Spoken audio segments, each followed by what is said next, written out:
დღევანდელი ჩვენი საუბრის თემა იქნება ჯვრები, დონეები და ნიშნების ოპოზიციები.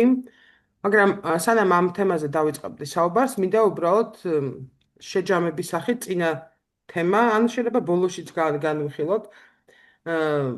ჩვენ საუბრობდით სტიქიებზე და საუბრობდით იმაზე, თუ როგორ ხდება ადამიანებში პირველი შეფასება შეგვიძლია გავაკეთოთ რუკას, როცა უყურებთ ნატალის რუკას, შეგვიძლია შევხედოთ სტიქიები, რამდენად არის დატვირთული და უკვე გვექნება ადამიანზე წარმოდგენა. ხომ ესეა? და თუმცა ეს არ გვაძლევს სრულ ინფორმაციას. პირობითად ახლა ჩვენ რასაც გავდივართ ამ სტიქიებზე, რაც ქონდა საუბარი და ასევე ქონდა მშრალი და ნოტიო ნიშნებზე ხო, დავყავით რაღაც. აი ეს არის გაგრძელება ამისი, რომელსაც კიდევ უფრო ისევე აქტიურად იყენებენ, კიდევ უფრო აქტიურად ცოტა ცუდი თქმა არის დაყოფა ზოდიაქოს ნიშნების და შემდეგი სხვადასხვა პრინციპი. ერთ-ერთი პრინციპი ეს არის ეგრეთ წოდებული ჯვრები. ან შეგვიძლია ასევე ვთქვათ, რომ ეს არის კვადრატები, აი გააჩნია როგორ შევხედავთ ამას, ხო? მე რა თქმა უნდა ავტვირთვა კიდევაც ამ სურათებს, ფოტოებს, მაგრამ იქამდე მინდა გაგიზიაროთ ერთ-ერთი განლაგება. და ნუ ეს რატო ჯვრები და რატო დაუშვათ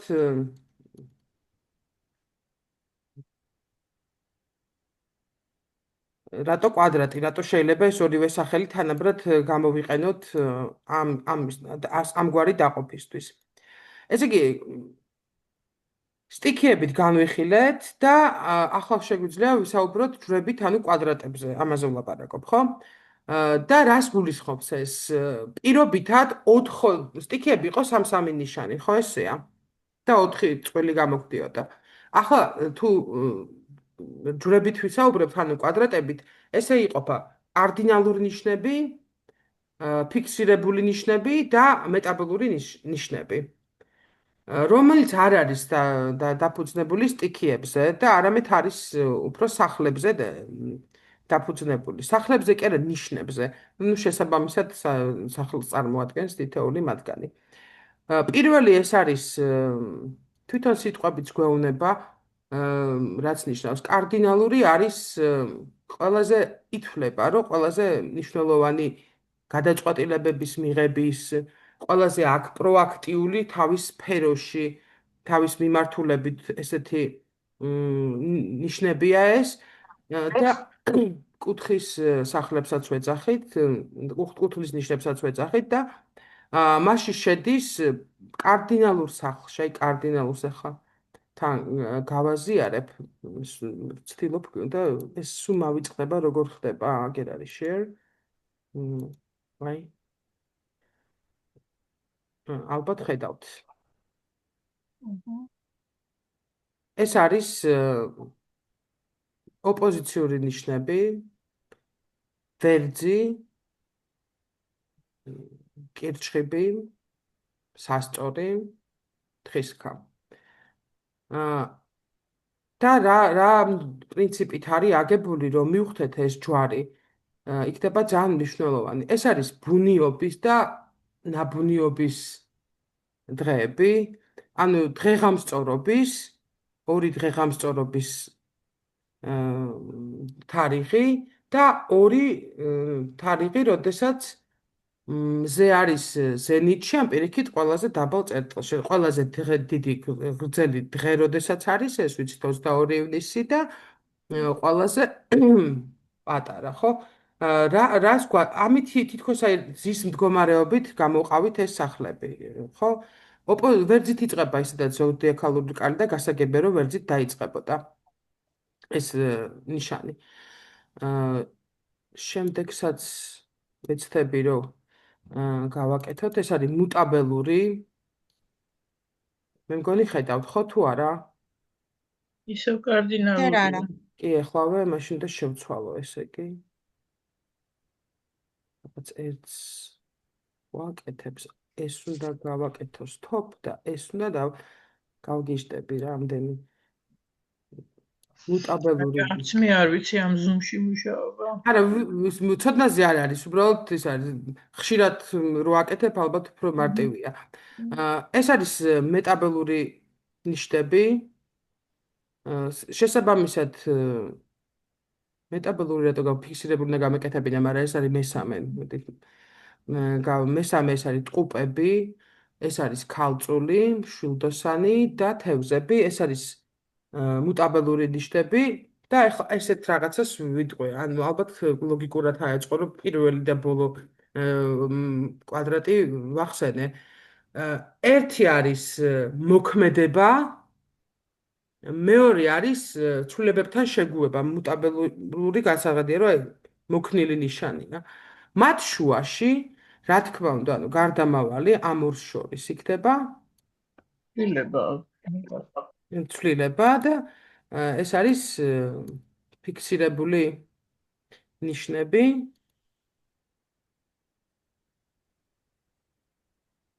ფიქსირებული. ალბათ ესეც ჩანს. ეს არის კურო, ეს არის ლომი, ეს არის მორიელი და ეს არის მრწყვული. რას გვაძლევს? ეს არის თვითონ სიტყვები თავისთავად გვეუბნება იმას, რომ კვადრატია და კვადრატია თუ ამას გავავლებთ საპირისპირო ნიშნებს, თუ გავავლებთ სწორხაზს, მივიღებთ ჯვარს. ამიტომაც არის, რომ ხან ჯვრებით მოიხსენიება ეს ნიშნები, ხან კვადრატებით. ნიშნულოვანი ჩვენთვის არის ესეთი რაღაცას დავაკვირდოთ. რას ნიშნავს?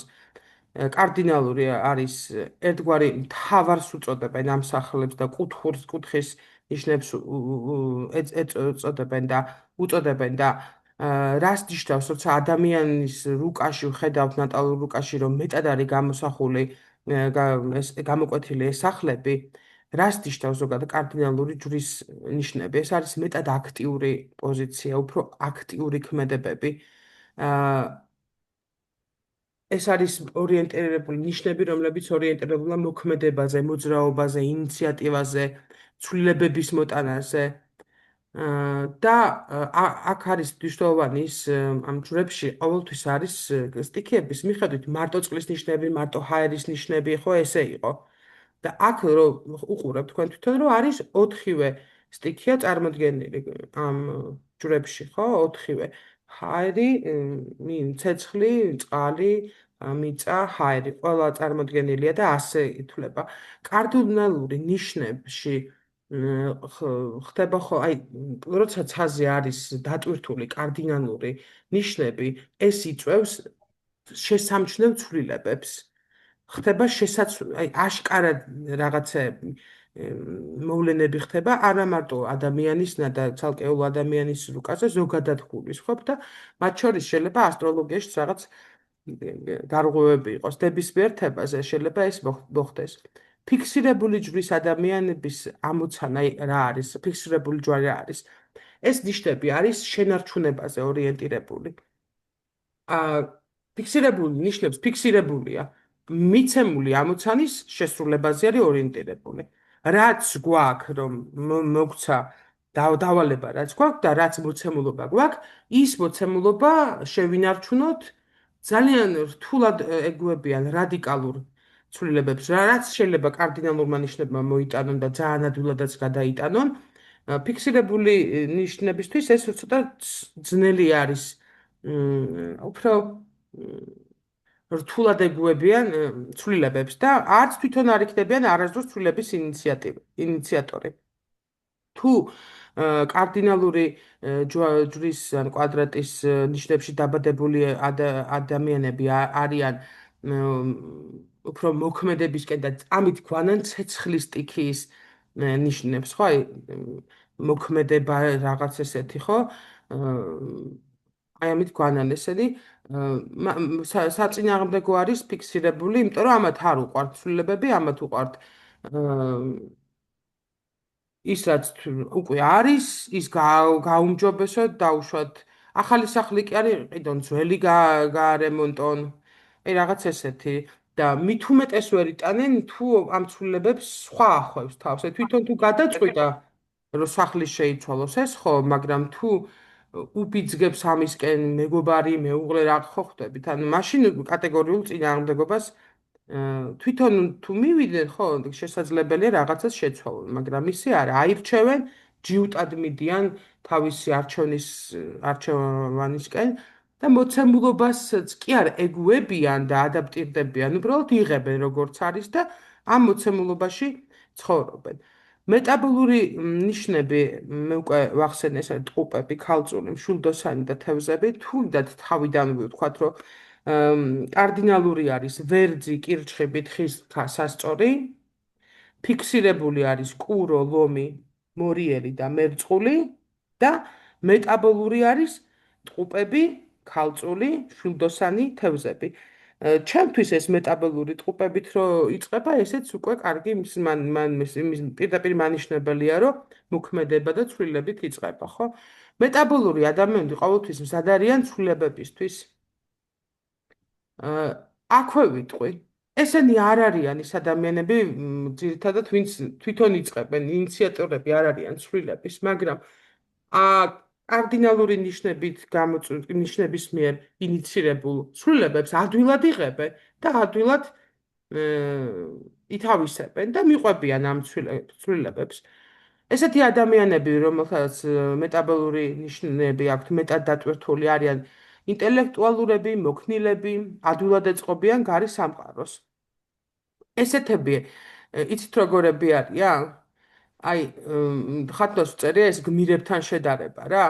აი, კარდინალური ნიშნის რო არის შეტევაზე ესეთი გმირები, აა მეტაბოლური არის, რომ თუ შეიძლება რომ პირდაპირ არ შევეჯახო და გვერდიდან მოურიო, რატო უნდა უტყვა კედელს თავი და ფიქსირებული კიდე აქავთ გავართა მეტი არ ეს არ შევიცვლი, აი ესეა, აქ ამას შევაკვდები.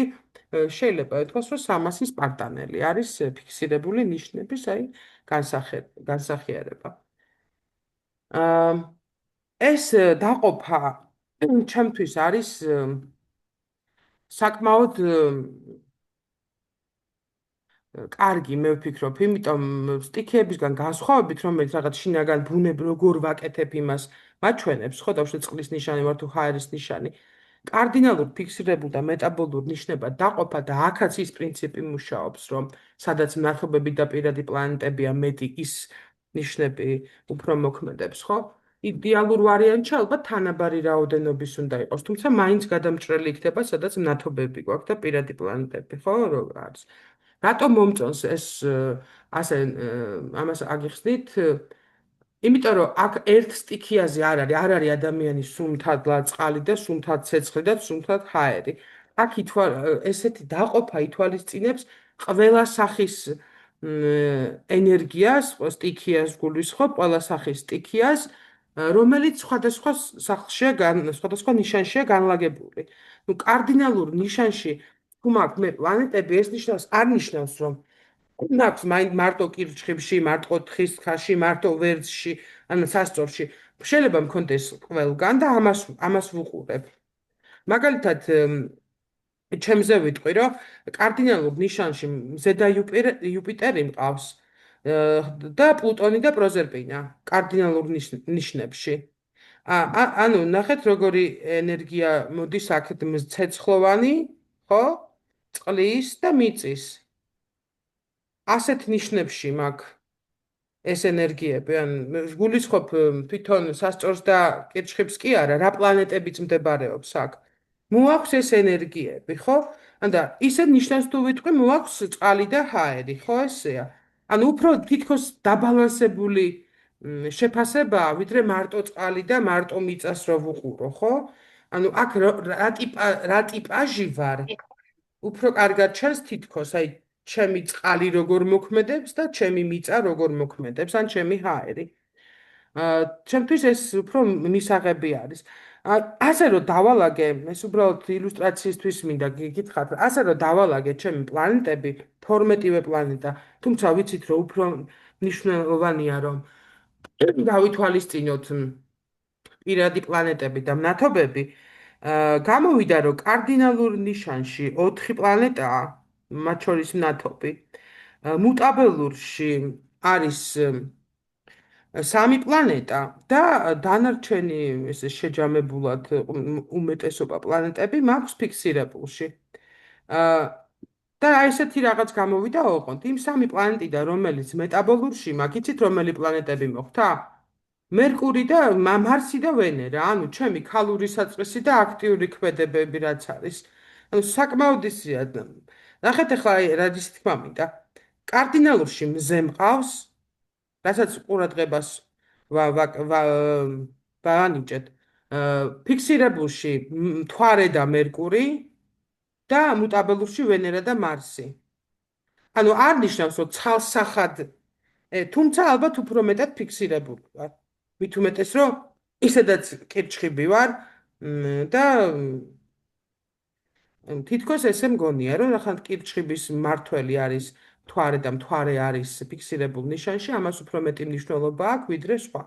თუმცა ვერ ვიტყვით ესე, რომ შეიძლება მოქმედების თვალსაზრისით უფრო ვიყო კარდინალური ნიშნის, ხო, ესე შინაგანი სამყაროთი ვიყო უფრო ძნელად ვეგუებოდე რაღაც, რაც მაგ იმის შენარჩუნებაზე ვზრუნავდე და ამ დროს კიდე ვენერა და მარსი კი მყავს ის, რომელიც ადვილად ეგუება. ესე ცალსახად ნიშანი ჩემთან გამოკვეთილი არ არის. მაინც ვიტყვი, რომ თავარი იქნება, სადაც ერთი მნათობი და ერთი მთვარე თან ხალი ვარ. კიდე კაცი რო ვიყო, კიდე შეიძლება იფიქრო, რომ იქნებ მარტო ერთი მზე რო არის. კარდინალურში ის უფრო მნიშვნელოვანი იყოს. ვიდრე აქ მთვარეც ფიქსირებულში მყავს. მერკურიც ფიქსირებულში მყავს. ქირონიც, ურანიც აქ არის და სატურნიც კიდე და ნუ რაღა გავაკეთო ახლა ხო? ანუ მეტად ფიქსირებული გამოდის. კიდე მე ვიმეორებ, რომ იმიტომ თავარი აქცენტი აქ გავაკეთე ნათობებზე და პირად პლანეტებზე. ანუ მთვარე, მზე, მთვარე, მერკური, ვენერა, მარსი. აი ამითი ვიხემძღვანელე. ხო და ესე გამომივიდა ერთი მზე ერთ ნიშანში, მთვარე და მერკური, მეორე ჯვარში და ვენერა და მარსი მესამეში. გამოდის, რომ პრინციპში მკვეთრად გამოკვეთილიც არ უნდა იყოს ეს.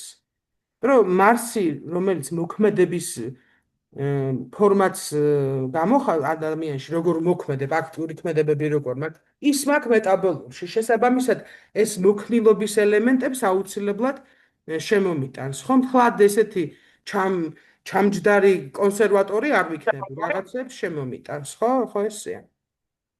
ეს ესე ილუსტრაციისთვის ჩემს თავზე ვილაპარაკე, არა იმიტომ, რომ რაღაც განსაკუთრებული მაქვს. ზოდიაქოს დაყოფის მესამე საშუალება არის სართულებით, ანუ დონეებით და ამას წინა ლექციაზე მენტაკლებად ჩვენ შევეხეთ. და ესე იყოფა პირველი 4 ნიშანი არის პირველი დონე, მეორე 4-ეული, მეორე დონე, მესამე 4-ეული, მესამე დონე. ესენი პირველ 4-ეულში შედის ვერძი, კირჩხიბი, ვერძი, ყურო, ყუპები, კირჩხიბი. მეორე 4-ეული ეს არის ლომი, ქალწული, სასწორი, მორიელი და მესამე 4-ეული ეს არის შულდოსანი, თხის რქა, მერწყული თევზები. და რას გულისხმობ ახლა გეტყვით. პირველი დონის ნიშნები ეს არის უფრო ფიზიკური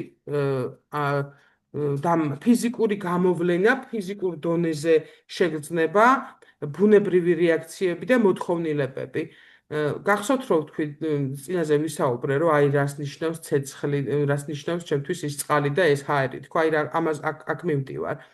ბუნებრივი რეაქციები და მოთხოვნილებები არის ფიზიკური გამოვლინება პირველი დონის, მაშინ როდესაც მეორე დონის ანუ ლომი, ქალწული, სასწორი და მორიელი არის სოციალური გამოვლინება და მოძებნოს მისის ეს ნიშნები როცა დატვირთულია თავისი ადგილი საზოგადოებაში ამისკენ არის მოძებნოს თავისი ადგილი ადამიანმა თავის საზოგადოებაში.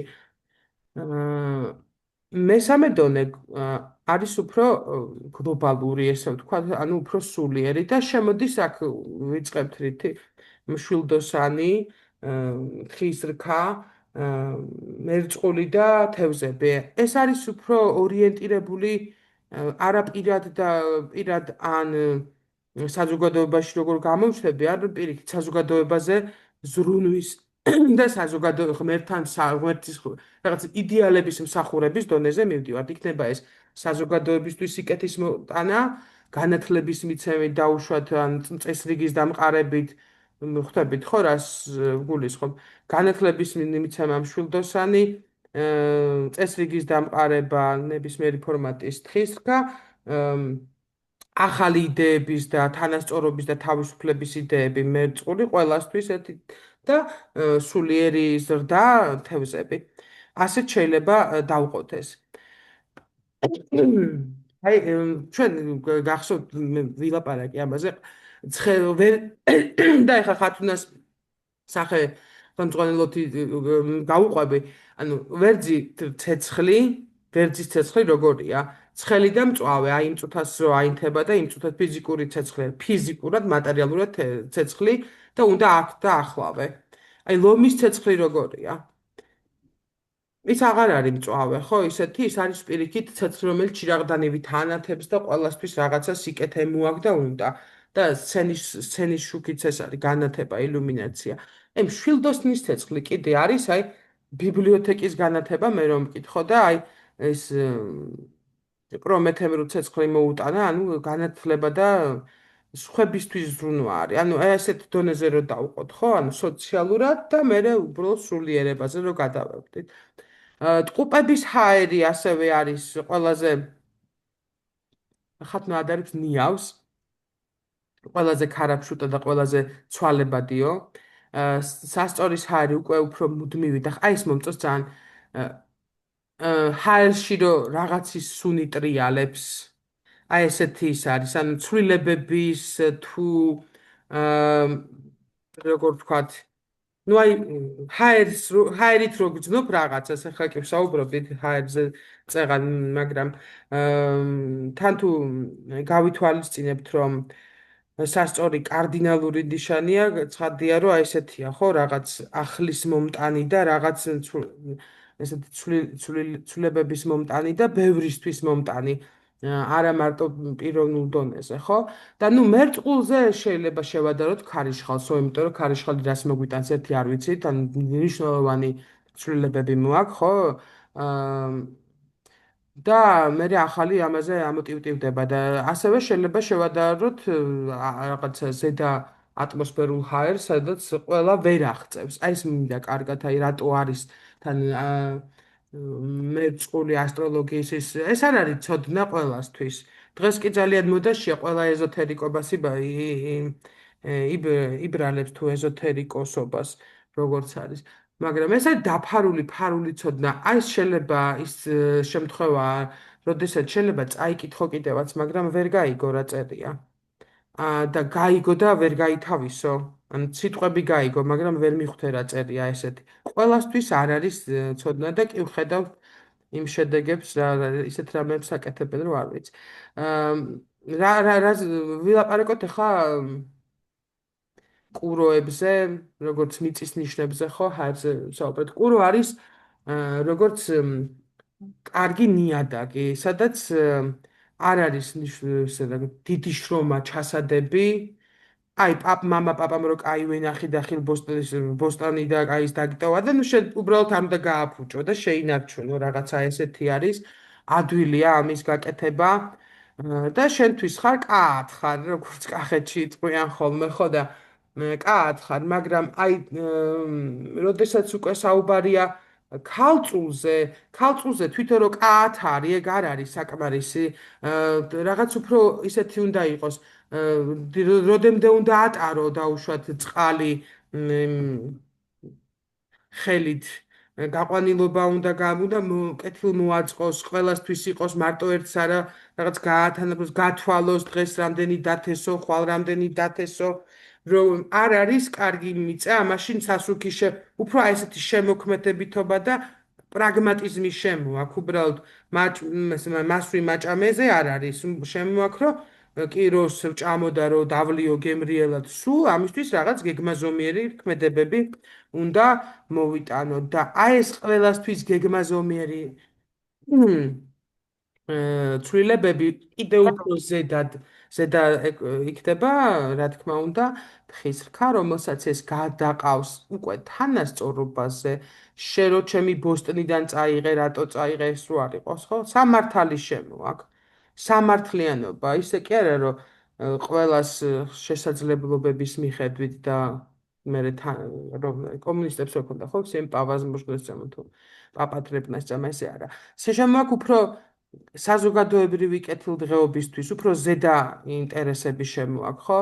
ეს არის როგორი სტრუქტურა იქნება, როგორი ფორმა იქნება, დავუშვათ კოლექტივში და თუ სოფელში, თუ ქვეყანაში, თუ სამყაროში არავის არ კონდეს რაღაც ზედმეტი ან პირიქით ნაკლები და რა თქმა უნდა შემოაქვს წესრიგი, სისტემა, ლოგიკა, ყველაფერი ეს არის თხისრქა. აი პირველი დონის წყალი ეს არის კირჩხიბი. კირჩხიბისთვის მთავარია ფიზიკურ დონეზე გადარჩენა. არ შიოდეს, ხო, ხსენიათ, რომ კირჩხიბებზე ხშირად ამბობენ, რომ მთავარია მაცივარი კონდეს სავსე. იმიტომ რომ თუ მაცივარი აქვს სავსე, მიშვილებს არ მოშივდება, თვითონაც არ მოშივდება, ესეთი რაღაცა არის. მე მინდა რომ ვიყო დარწმუნებული, რომ ფიზიკურ დონეზე ადამიანები გადარჩებიან. აი ეს არის კირჩხიბის, რომ არ შიოდეს ადამიანებს. მეორე დონის წყალი ეს არის მორიელი და ეს არის უკვე საზოგადოებასთან ურთიერთობა შემოდის აქ, პროფესიული რეალიზაცია შემოდის, ფინანსები შემოდის, ანუ ფული არ არის აუცილებელი 10 კილო ხორცი მეტოს მაცივარში, მთავარია მქონდეს ფული, რომ არ ვიყო დაჩაგრული იყო ცნობილი სიმღერის არ იყოს. სხვანაირ უსაფრთხოებაზე, სხვაზე დამოკიდებულება, ხა საჭმელი გაფუჭდება, ესე რომ ვთქვათ, ფიზიკურ დონეზე მოწყვლადი შეიძლება გახდე, ამიტომ ფიზიკურ დონეზე მოწყვლადი რო არ გაჩნდა, ფინანსურ დონეზე უზრუნველყოფილი უნდა იყოს, ცოტა სხვა მატერიალური უსაფრთხოება შემოდის, ხო? ანუ უსაფრთხოების თემაა, რომ მე არ მშია და თავზე ჭერი მაქვს, მე არ მშია, ფული მაქვს ბანკში და სახლი მაქვს, კარგი, უბრალოდ ფარდულში კი არ ვცხოვრობ და სულ სხვაგან არის უკვე თევზები, სადაც ჩამოდის, რომ არც მშია, არც მწყური, ან პირიქით, მშია მწყურია ქუჩაში ვარ, მაგრამ მე ისეთი ადამიანი ვარ, რომელსაც შინაგანად არის უსაფრთხოდ, შინაგანი სულიერი მდგომარეობა აქვს ისეთი, რომ მაცივარი აქვს სავსე თუ ბანკში აქვს ანგარიში, იმისთვის უკვე არ არის იმდენად მნიშვნელოვანი. მთავარია, რომ შინაგანი კომფორტი კონდეს, რაც დღეს აი წაღამ საუბრობდით, ცოტა ძნელია, რომ ადამიანს შინაგანი კომფორტი და შინაგანი უსაფრთხოება და საკუთარ თავთან მართალი რო იყო, ეგეთი მდგომარეობა კონდეს. ნუ თევზები არის მსახურება, ხო, სხვის მიმართ და მთავარია სამყაროში ვიყო უსაფრთხოდ. აი ნახეთ რას გულისხმობ, რომ ჩემი ქმედებები, ჩემი აზრები და ჩემი სულიერი მდგომარეობა და საქციელი იყოს ისეთი, რომ აქ საქართველოში კი არა, შემდეგ ცხოვრებაში ნორვეგიაში რო ვიქნები, დავიმსახურო ნორვეგიაში ყოფნა, ამაზეა საუბარი. მორალურ ფასეულობებთან შესაბამისობაში რომ მოვიდე. აა კიდე ერთი პრინციპი არის ნიშნების განაწილების და ეს არის საპირისპირო ნიშნები, რომლებიც ხასიათდებიან საწინააღმდეგო, ასე ვთქვათ, თვისებებით. პირველ რიგში ალბათ აქ უნდა ვთქვათ, რომ ეს წყვილები არის ერთმანეთთან 180 გრადუსზე განლაგებული, ხო, და სულ ყველა რო შევკრათ, ფიფქი გამოგვივა და არა ჯვარი, ხო, ესეა. და აქ რა არის აღსანიშნავი? აღსანიშნავი არის ის, რომ საპირისპირო ნიშნები არის ყოველთვის აი 4 პირველ დონეებად რო დავყავით 3 დონეთ, ხო? ესე გამოდიოდა, რომ ყველა 4-ვე სტიკი ერთად იყო გაერთიანებული. ანუ პირველ დონის იყო 4-ვე სტიქია, მეორეც 4-ვე სტიქია, მესამეც 4-ვე სტიქია, მაგრამ კარდინალ უბრალოდ ესე საპირისპირო ნიშნებად თუ დავყოფთ ნიშნებს, მაშინ ესეთი რაღაც გამოვა, რომ კარდინალური ნიშნები, ფიქსირებული ნიშნები და მეტაბელური ნიშნები იქნება წყვილად ერთმანეთის საპირისპირო მდგომარეობაში. ხო, იმიტომ რომ კვადრატები ან ჯვრები ესე არის, ჯვრებს ხო ესე ვამბობთ, რომ მოწინააღმდეგე ნიშნებს ვაერთიანებთ ერთმანეთში. ესეთი პირველი იქნება ვერძი და სასწორი და ეს ორივე კარდინალურია. ერთი არის ბრძოლა, მეორე არის დიპლომატია. აი ესე ვთქვათ, ომი და დიპლომატია. აა დღეს მე ვფიქრობ, რომ რაღაც სიტუაციაც არის სამყაროში, აი ეს დააკარგა ჩანს, რომ რაღაცნაირად ერთი და იგივეა. ანუ ომია თუ დიპლომატია, ორივე ერთი და იგივეს აკეთებს.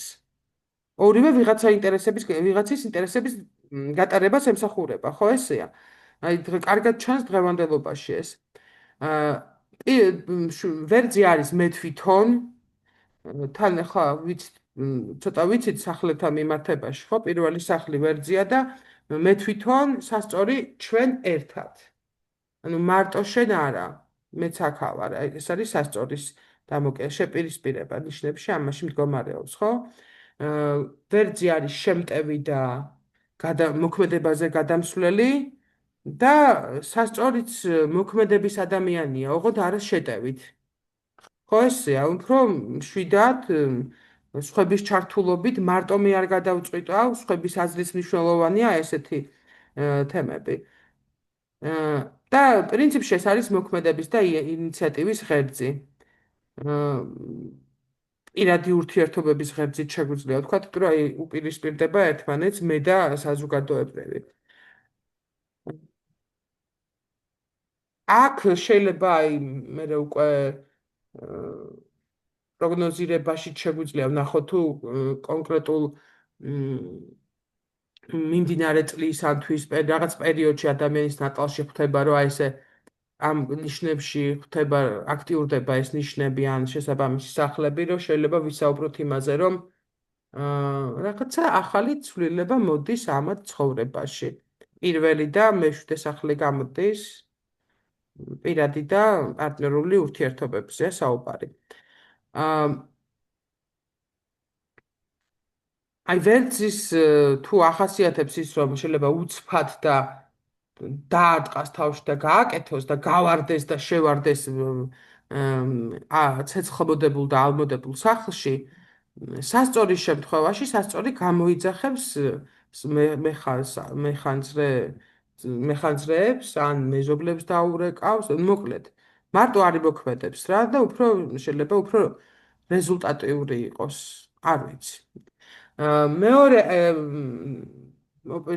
მოპირისპირე ნიშნები ეს არის კურო და მორიელი, ეს არის ჩემი და სხვისი, საკუთარი ენერგია და სხვისი ენერგია, ანუ და ესე რა ვთქვათ, სახლებზე არ ვსაუბრობ, უბრალოდ მეორე სახლი არის და ფულზე ალაპარაკი, ხო? შემოსავალ ფულიც ენერგია, სხვისი ენერგია, ჩემი პირადი თუ სხვისი ფინანსები, ასე რა ვთქვათ რა. მათ შორის ფინანსებიც იგულისხმება, ფულიც იგულისხმება, მატერიალური დოვლათიც იგულისხმება, ფიზიკურ დონეზე ენერგიის გაცვლაც იგულისხმება და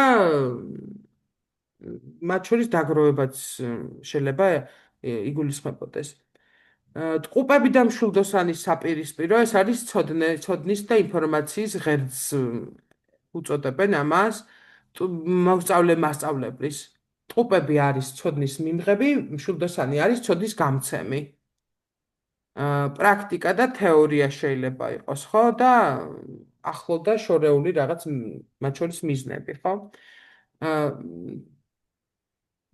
აქვე ვიტყვი, რომ ადამიანს, რომელსაც ეს ღერძი დატვირთული აქვს მშვილდოსნის და ტყუპების, შეიძლება ვუთხრათ, რომ აი საგანმანათლებლო სისტემაში მისი არიალი აქვს, ხო? ანუ ეს ღერძი მიმიღებაც შეუძლია, გაცემაც საუნივერსიტეტოს ცხოვრებაც შეუძლია, ზოგადად მშვილდოსანზე ხო ამას ვამბობთ, რომ აი თუ მშვილდოსანზე ვამბობთ, რომ როცა მშვილდოსანი არის აქტიური ადამიანის უკაში, რომ კარგი პედაგოგი გამოვა, ნებისმიერი დამრიგებელი, ესე ვთქვა, ცხოვრებისეული შეიძლება გამოვიდეს, ეს ტყუპებზე ვერ ვიტყვით რა.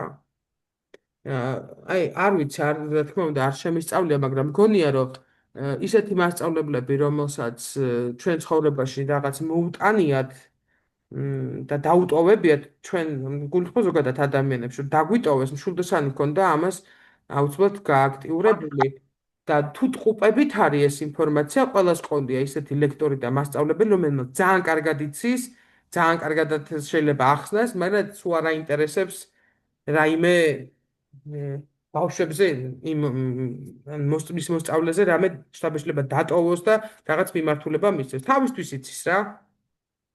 თუ ეს იმას არ ნიშნავს, რომ ცუდ ლექციას ჩაატარებს ან ცუდ გაკვეთილს, მაგრამ იმაზე, რომ იმანაც ისწავლოს, არა აქვს დიდი მოთხოვნილება. კირჩხიბი და თხის, კაი, გიждები ამ იმაზე, აი გიждები ქალბატონ თამილა მე თქვენზე როგორც თხის კაცზე, ჩემზეც როგორც კირჩხიბზე. ძალიან საინტერესო ვერტიკალური ღერძია, ესეთია ხო და მეოთხე სახლი და მეათე სახლი, მარტივად რო თქვა, ოჯახი და კარიერა, ქალისთვის ძალიან რადიკალური, ძალიან ესეთი ნიშანია, რომ აი კირჩხიბი ეს არის ადამიანის შინაგანი სამყარო, ფესვები, ოჯახი, სამშობლო და ზედაბოლო არის თხის რქა, გარესაქმიანობა, მიზნები, წეღანაც ვახსენეთ თხის რქის მნიშვნელობა, ხო, რომ ანუ სტრუქტურაში უნდა მოიყო მიზნები, კარიერა, სახელმწიფო სტრუქტურები, მათთან ურთიერთობა, კანონები, ყველაფერი ეს არის და სტატუსი. ამიტომ რუკაში როცა პროგნოზში ვხედავთ ხოლმე რომ მეათე სახლში რაღაცა მნიშვნელოვანი ცვლილებებია, ვამბობთ ხოლმე თხის რქის სახლი ქვია მაგას, ხო? ნუ რაღაცა სტატუსის ცვლილებას ველოდებით. ხო ამ ადამიანის. ძალიან რთული ღერძია ადამიანისთვის ქალის რუკაში განსაკუთრებით როცა ეს ხაზი დატვირთულია, ეს არის მუდმივად არჩევანი გაქვს ოჯახი და ქმარით და შვილი თუ შენ კარიერა, იმიტომ რომ იქაც მნიშვნელოვანი რაღაცას აკეთებ, იქაც ემსახურე. ორივე ემსახურება, ერთი ემსახურება თავის ოჯახს და აკეთებს პირველს, მეორეს, მესამეს, მეოთხეს და ასე შემდეგ, რომ ბავშვს კამპოტის გარეშე არ დარჩეს და დაუთოვებელი არ დარჩეს წინდა და იქ სამსახურში არის დილიდან საღამომდე, შაბათ-კვირა და აქ არჩევანი, რა თქმა უნდა, ყოველთვის ესეთი ხდება. აი, ლომი და მერწყულის შემოქმედებითი ენერგიის ღერძი ქვია. შემოქმედებითია ორივე. ოღონდ ერთი არის ძალა უფლებისკენ მიდრეკილი და მეორე თავისუფლებისკენ მიდრეკილი მერწყულს გულისხმობ.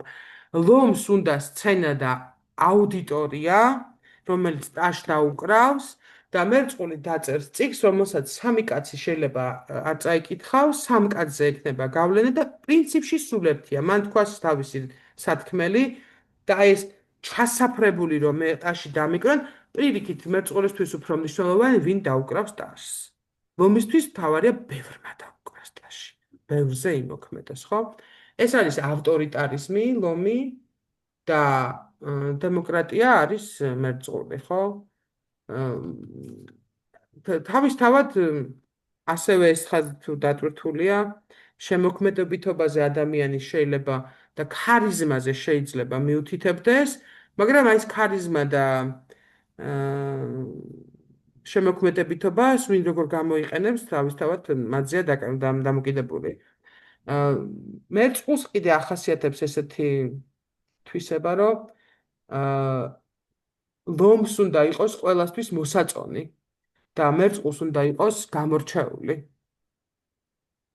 არ იყოს ისეთი როგორც სხვა. ასე რომ ვთქვათ, ლომს უნდა რომ იყოს ლომებში მეფე, ლომებისვე მეფე და მერწყულს თუ უნდა რომ ვინმეს თავში ედგეს, სულაც არ უნდა რომ ერთნაირების მეფე იყოს, ესე ვთქვათ რა. იქ დემოკრატია, შეიძლება თვითონ პინგვინია და მის რა ქვია, სამეფოში არიან ლომებიც, პინგვინებიც, ფრინველებიც და ყველა. არ ყველას გულის მოსაგებად არ იღწვის მერწყული. ქალწული და თევზები ესე ძალიან მიყვარს. ასე არის ნახეთ მე-6 სახლი და მე-12 სახლის ანუ ამბობ. ეს არის სამსახური და მსახურება. ანუ ქალწული არის სამსახური, დავალების შესრულება და მსახურება მოსამსახურეობა კი არა, იმიტომ რომ მოსამსახურეობა ზუსტად სამსახურში ვლინდება. მსახურება იდეის, მსახურება რწმენის, მსახურება ადამიანების ალტრუიზმის დონეზე აყვანილი, ხო? აა თუ ქალწული არის დიფერენციაცია და მოწესრიგება და დღის გრაფიკში მოქმედება და რაღაცა კონკრეტული ამოცანების შესრულება, თევზებისთვის არის მიმდინარე მდგომარეობის უკეთესობისკენ შეცვლა. ნუ რა თქმა უნდა, ამას ყოველთვის იდეალურ ვარიანტში ვამბობ, ხო? როდესაც არის. ეს არის მსახურება, კაცობრიობის მსახურება მაღალი იდეალების დანერგვის გზით, ასე რომ ვთქვათ, ხო? თუ ჩარჩოებში ქალწული არის ჩარჩოებში, რომ რაღაცა ყველა და ყველაფერი ჩარჩოებში და გრაფიკში ჩავსვა და მოწესრიგებულად ქონდეს გაწერილი პირიქით, აი ამ სქემებიდან და გრაფიკებიდან გასვლა არის თევზები და ეს არის არა მერწყულისეული თავისუფლება, ეს არის უფრო თევზისეული თავისუფლება არის, როდესაც შენ ხარ თავისუფალი დოგმებისგან და წესებისგან, ოღონდ არ კარგავ იმ სულიერებას, იცისისკენ მიდიხარ, ხო? თუ ესე ძალიან პრიმიტიულად რო ვთქვა, თუ მერწყული უფრო ათეისტია, თევზები უფრო რაღაც შინაგან რაღაც წმენის თემები აქვთ. იმათ თუ დემოკრატიის და ყველა ადამიანი თანასწორია მიაჩნია მერწყულს, თევზებისთვისაც ესეა, ყველა ადამიანი თანასწორია, ოღონდ ღმერთში. აი რაღაც სულიერი თანასწორობაზე არ ლაპარაკი. თუ ქალწული არის პრაქტიკული მუშაობა საზოგადოებისთვის, თევზებისთვის არის პრაქტიკული მოღვაწეობა ღვთისთვის და საზოგადოებისთვის, ოღონდ აი სულიერი მიმართულებით. და არა იმისთვის სკოლას კი არა აშენებს, ხო, აი ესე რომ ვთქვათ რა, ქალწული აშენებს სკოლას და საავადმყოფოს, თევზები ააშენებს თავშესაფარს უპატრონოებისთვის, რომ ღამე გაათენონ და ეკლესიას. აი ეს ფიზიკურ დონეს გადარჩენაზეც გულისხმობს, მაგრამ უფრო ესე მოწყალების თემასადაც შემოდის და არა სადაც პრაქტიკული საქმიანობა. პრინციპში ესეთი შედარებით ხანმოკლე ლექცია გამოგვივიდა და თან კარგი ის არის, რომ კარგი არ არის პირიქით, რომ არ გვესწრება რუსკა და თაკო გაგვაფრთხილეს ორივემ და კითხვებიც რო არ ჩვენი ინტერაქტიული არ იყო, ნაკლებად ინტერაქტიული იყო და შედარებით მალე დავასრულეთ ამაზე საუბარი. მე დამატებით მასალაში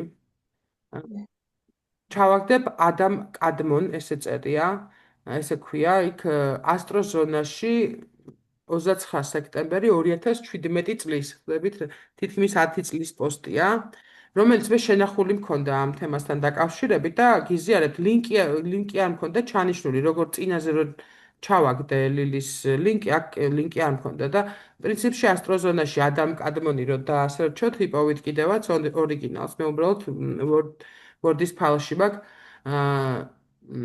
ჩალაგებული, მაგრამ ვინც ვერ წაიკითხავს და მოისმენს მხოლოდ ჩემს საუბარს, ამისთვის ესე წავიკითხავსავით გამოვა. რა მოხდებაო თუ ესე დავალაგებთო კარდინალური, ფიქსირებული და მუტაბელური ნიშნები. ცეცხლის სტიქია ძალაუფლების გზას. ცეცხლის სტიქია ძალაუფლების გზა. ვერძი ქმნადობა, მოქმედება, ლომი მართვა, მშვილდოსანი იდეოლოგია. და ესეა, ხო, იუპიტერია იდეოლოგია. ჰაერის სტიქია ინტელექტის გზა.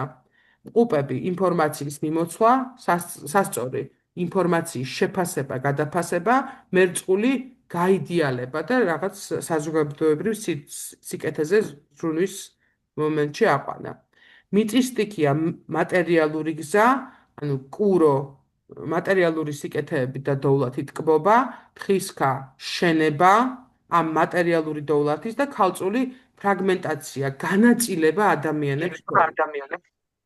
წყლის სტიქია, ანუ სულიერი გზა, კირჩხიბი ეს არის ინსტინქტები, მორიელი მაგია, ამაზე ვთქვი მაშინ რომ რაღაც უფრო ისეთია, ხო? და თევზების სულიერება. წინა ლექციაზე ვამბობდი მორიელი სხვანაირი მატერიალურ სიკეთეზე.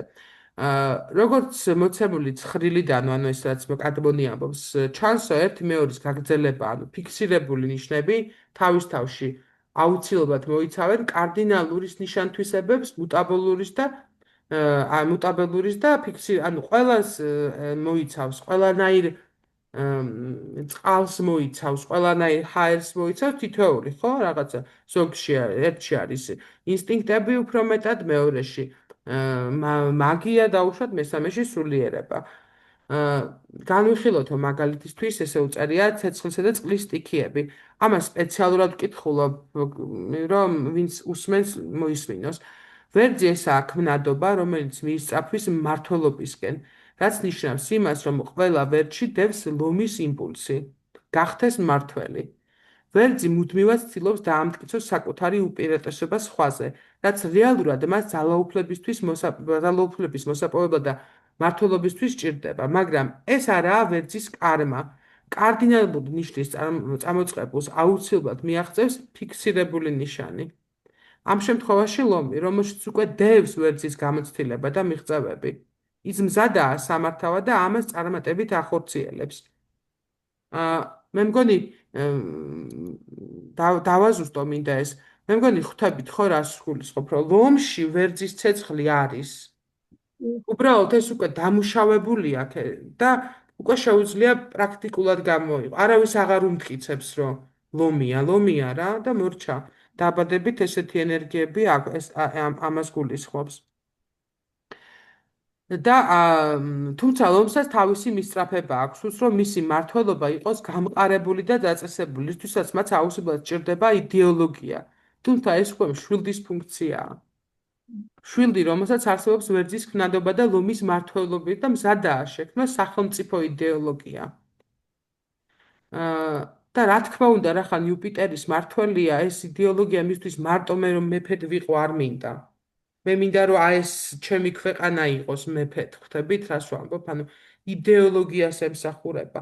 თითქოს ესე გამოდის, რომ აი კარდინალური ცვლილებები გამოდის, კარდინალური ნიშნის ცვლილებები გადმოდის შემდეგ ფიქსირებულში და მე შემდეგ გადადის მეტაბოლურში როგორ აი ისევ აი თუ ცეცხლის ნიშანზე ესე ჩანს კირჩხიბისთვის აი კირჩხიბი მორიელი და თევზები რო გავაკეთოთ აი ავიღოთ ჩვეულებრივი რიგითი დედის მიზანი თავის შულთან მიმართებაში ეს არის რომ ჯერ არ მოშივდეს არ გაცივდეს ავათ არ გახდეს ხო ეს არის ანუ კირჩხიბის ფიზიკური უსაფრთხოება, მე მაგიას ეზიაროს, ანუ ცოდნა მიიღოს და გაიზარდოს და უნარი შეიძინოს, რომ ამ ცხოვრებაში მოერგოს რაღაცებს და ფინანსური სტაბილურობა კონდეს. და მე უკვე ვფიქრობთ, რომ დედიკო ჯვარი ჩამოიკიდე ეკლესიაში შეიარა ის გააკეთე, რომ სული უკვე მე ვიწყებთ, რომ იქით რო გადავა, სადაც გადავა, იქაც რო კარგად კონდეს საქმე, ხო? რაღაც ესეთი რო გავაკეთოთ ამ წყლის ნიშნებთან მიმართებაში. იგივე შეგვიძლია გავაკეთოთ ჰაერის ნიშნებთან მიმართებაში, როდესაც ტყუპები იღებენ ცოდნას, რომ თავისთვის აქვს, მაგ ბევრი ცოდნა მაქვს და მე ამ ცოდნას უნდა რაღაცა საშუალება მივცე, ხო, რომ განვითარდეს და ავიდეს ცოტა სხვა დონეზე გამოვლინდეს, ხო? და ბოლო-ბოლო უნდა მივიდე იქამდე, რომ ისეთ ცოდნამდე მივიდე, ჩემი დაგროვილი ცოდნით, გაცემული ცოდნით და ასე შემდეგ, რომ ბოლოს მივაღწიო ისეთ ცოდნას, რომელიც ყველასთვის ხელმისაწვდომი არ იქნება, ხო? და მიწის ნიშნებს უკვე ვისაუბრე და ვთქვი აქამდე რომ მე რო კარგად ვიყო ეს გამაქ იქამდე რომ გარემოც ისეთი მქონდეს რომ გარემოც ისეთი იყოს რომ ჩემი კარგად ყოფნაც უფრო გამარტივდეს რა მე პირველადი ინსტინქტებიდან მივდივართ უფრო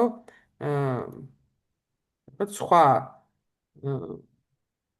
მიზნებამდე ხო და აქ არის ესეთი ფრაზა, რომელიც მინდა რომ წაგიკითხოთ. თევზებში არსებობს პირველყოფილი კირჩხიბის სენსიტივიზმი და ინსტინქტები, რომელსაც თან ერთვის მორიელის მიერ მათი დახვეწა და პრაქტიკულად გამოყენების გამოცდილება, რასაც იყენებს საკუთარი თავის სრულყოფისთვის, რათა შეასრულოს თავისი ფუნქცია, განვითარდეს და შეიცნოს სულიერება. რაც მეტად ვითარდება თევზი, მით მეტად ჩორდება მატერიალურ სამყაროს და მზადაა დაასრულოს თავისი ინკარნაციული ციკლი, რათა დაიწყოს ახალი. ეს მიდის ახლა იქამდე, რომ ბევრი თვლის, რომ მე-12 სახლი თუ დაკვრთული მაქვს. თევზები და მე-12 სახლი უნდა იყოს დამთხოვური, აქ ასე ვთქვათ, ერთად უნდა იყოს. თუ ვინმეს ციკლის დასრულებაზე ვლაპარაკობთ, ამ მიმდინარე რეინკარნაციის მისიის ბევრი რაღაცები. ეს ხო ყველათაიან ინკარნაციაზე ყოველთვის მივდივართ იქამდე რომ ესე ჰაერში ვაკეთებთ ხო არ ვიცით რა ხდება მაგრამ თევზების და კირჩხიბის შეპირისპირება რო გავაკეთოთ ესეთ ანუ რაც უფრო ეს იმას კი არნიშნავს რომ მზით უნდა იყო თევზები ან მზით უნდა იყო რა ვიცი შვილდოსანი ეს მისია რო ქონდეს არა ღერძი უნდა იყოს ესე დატვირთული ხო ეს ნიშნები უნდა იყოს ესე დატვირთული, რომ მეტად აქეთკენ მიიტყოდეს ადამიანი. ასეთი დაყოფის პრინციპები თქვენ რომელიც უფრო მისაღები იქნება თქვენთვის, რომ დავუშვათ ასე რომ დავყო პრინციპები, ესეთი უფრო კარგია თუ რა არის. ჩემთვის მაგალითად უფრო არის კომპლექსურად რო გავაკეთოთ. სტიქიის დატვირთულობა აი ავატარის ის რო არის, რა ქვია, მულტფილმები ბავშვებისთვის თუ გაქვთ ნახე, იმის ჰაერის მბრძანებელი, მიწის მბრძანებელი და რაღაც ისეთები. და აი ჩემთვის არის ის, რომ პრიმიტიულად რო ახსნა, ვიღაცა უბერავს, ვიღაცა ცეცხლს ანთებს, ვიღაცა წყლებს უშვებს, რაღაც ესეთია, ხელებიდან უშვებენ ენერგიას. ზოგი ცეცხლს ისვრის, ზოგი წყალს, თუ ზოგი ჰაერს უშვებს და ეს ავატარია, რომელსაც ყველაფრის ყველა ამ სტიქიის მართვა შეუძლია. ეს არის იდეალური ადამიანი, რომელიც ალბათ მე აღარ მოდის, ან თუ მოდის, იმიტომ მოდის, რომ ვიღაცას რაღაც ასწავლოს, ხო? ზოგადად ადამიანში, როდესაც რაღაცა ჭარბობს, რამე სტიქია იქნება, რაღაცა ნიშანი იქნება, კარდინალური იქნება, ალბათ უნდა მიისწრაფოდეს, რომ დააბალანსოს. ანუ რა მისია გვაქვს ადამიანებს, როცა მოვდივართ, ამასთან ერთად ჩვენი სულიერი მდგომარეობა ბალანსთან მივიყვანოთ. თუ მეტად ცეცხლოვანები ვართ, რაღაცა გავანელოთ ეს ცეცხლი და უფრო მშვიდი ცხოვრება და საკუთარ სულიერებაზე არ ვიცი როგორ. ალბათ ეს არის უფრო მნიშვნელოვანი, ვიდრე უბრალოდ შევაფასოთ. მე უბრალოდ რო შევხედე პირველი და დავინახე რომ ძალიან არის ცეცხლოვანი, ვიცი რომ ამან შეიძლება ხელიდან ცეცხლი გამოუშვას 20 წლის ასაკში. 30 წლის ასაკში. მაგრამ 40 წლის ასაკში და მით უმეტეს 50-60 წლის ასაკში კიდე ცეცხლებს თუ უშვებს ამ ადამიანთან ურთიერთობაც აღეს, ანუ ვერ განვითარდა ის მოცემულობა, რაც ჰქონდა, რომ ხელებიდან ცეცხლს უშვებდა, ცეცხლის სტიქია დომინანტი იყო, ვერ განავითარა ვერძის დონეზე, ვერძის ცოცხლზე და დარჩა. მაშინ როცა ცეცხლის ენერგია გააქვს ადამიანს მე ბევრი უნდა ეცადო რომ ალბათ არავის არ უმოწყვა. ალბათ ის უნდა გააკეთო, რომ ვერძის ცეცხლი გადაიყვანო მშვილდოსნის ცეცხლამდე. ალბათ ეს არის განვითარება. კირჩხიბის წყალი არ მოგშივდეს დედიკოდან, გადაიყვანო, რომ წესიერი ადამიანი იყავი დედიკო, ხო, აი აქამდე. კურო და მე კი ამშია და კარგად ცხოვრობდა სხვას რაც უნდა ის მოსვლია, საზოგადოებრივ წესრიგამდე, რაც ქვია ხა შენ რახან ბევრი ფული გაქვს, ამიტომ თავზე კი უნდა გადაუარო სხვას, ხო? თხისქამდე მივიდეს, ამის თქმა მინდა, ხო? და ტყუპების შემთხვევაშიც ეს რაღაცა ჭორი ეს ცუდად ვიტყვი, ჭორიკნობიდან გადავიდე ისეთ იდეებამდე, რომელიც მიმაახლოვებს უფრო ცოტა ზედა და კოსმიურ რაღაცებს. რომელი სტიქიაც, რომელი კარდინალური ჯვარი თუ მართკუთხედი დომინირებს ჩვენს ნატალურ რუკაში, არის ის ძალა, რომელიც ჩვენ მოგვეცა, მოცემულობა, რომელიც გვაქვს. და ჩვენი მიზანია, რომ ადამიანის მიზანი და იყოს, რომ განავითაროს ეს ენერგიები იმისთვის, რომ მეტად შინაგანად უფრო დაიხვეწოს. ესე მგონია. და და უმარტივდება ცხოვრება, მე მგონი. მე მგონი, რომ როდესაც ვერძის ცეცხლი გაქვს სიტყვაზე ახალგაზრდობაში და გაქვს ენერგიაც მოგწდევს, რომ აკეთო ბევრი იმოქმედო, იქ შეგეშალოს, იქ აქ და ასაკთან ერთად კი არ უნდა დარბოდე ამ შენი შაშხანათი წინ დაუკა, ხო? უნდა მოგცეს ის, რომ შიგნით კონდეს იმდენი ძალა, რომ ადამიანს უთხრა და ძალის კი არ შეეშინდეს და მუშტის, რო უთხარი იმით იქონიო გავლენა, ხო? აი, რაღაც მგონია, რომ ეს მიმართულება უნდა და ამისთვის უნდა გამოვიყენოთ ჩვენ რუკაში ისგივე კარდინალური სახლები. ნუ როგორ იკითხება პროგნოზირების დროს ადამიანის ნატალურ რუკის განხილვისას ამას კიდე ხა მიუდგებით, მაგრამ აი უბრალოდ ამის მეტი რო ასტროლოგია არ ვიცი მარტო სტიქიები, კარდინალური სახლები, დონეები რო ვიცი, ხო? ამით შემიძლია უკვე ბევრი ვილაპარაკო. თუ ხედავ რომ პირველი დონის სახლები, პირველი დონის ისინია, ხო, ჩართული, ესე იგი სხვა ადამიანია, თუ მესამე დონის სახლებია სხვა ტიპაჟის და რა თქმა უნდა განაპირობებს მე პლანეტების მდებარეობა ძალიან დიდი მნიშვნელობა აქვს, მაგრამ ზოგადი წარმოდგენა ასე რომ ვთქვათ, აი მე ვამბობ ხოლმე, რომ მაგ დისკომფორტი, როცა არ ვიცი ადამიანის სექსუალური ორიენტაცია. და ახსნი რატო? იმიტომ რომ არ ვიცი როგორ მოვიქცე, იმიტომ რომ აი სიტყვაზე მაგალითად როცა ვიცი რომ ჩვენ ხუთში არის ერთი სვანი, მოვერიდები სვანებზე ანეკდოტის თქმას, ხო? იმიტომ რომ დისკომფორტი, თუმცა ეს ასაცილოა და ვფიქრობ რომ იუმორი ყოველთვის ასაცილოა. მაგრამ არ ეწყინოს და არ მოვყვები. რაღაცა მოქცევის ფორმატი ხო გვაქვს?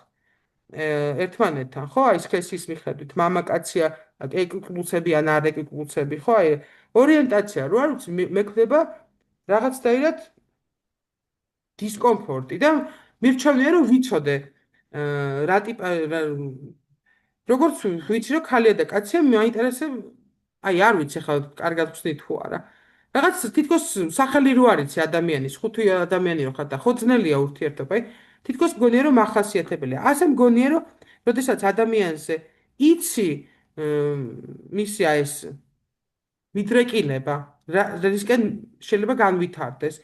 მით უმეტეს მშობლისთვის ახალგაზრდა შენ თვითონ ლუკაში რო ჩაიხედავ და ხედავ რომ აი შენი დომინის სტიქი არა არის დომინანტური, კარდინალური ჯვარი რა არის და რა ამას რო გიხსნის ვიღაცა თუნდაც, ხო?